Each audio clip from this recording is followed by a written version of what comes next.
Assalamu alaikum students. I hope everyone is fine. Class 1. Now we can start the book number 2. Book number 2 name is Lines and Drawing. Open your book. Write your name here. Turn the page. Open the page number 2. There is a different kind of lines are there. You can draw.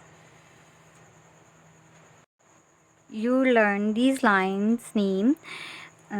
These lines name vertical lines, zigzag, horizontal, wave, diagonal, spinel, spring, and curve line. Draw over dotted line with pencil colors.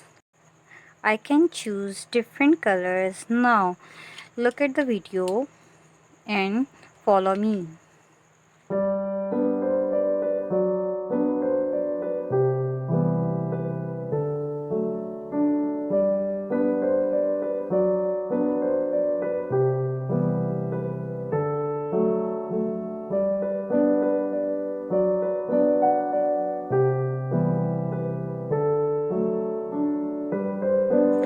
Students, after complete your work, take a picture and send me. Thank you.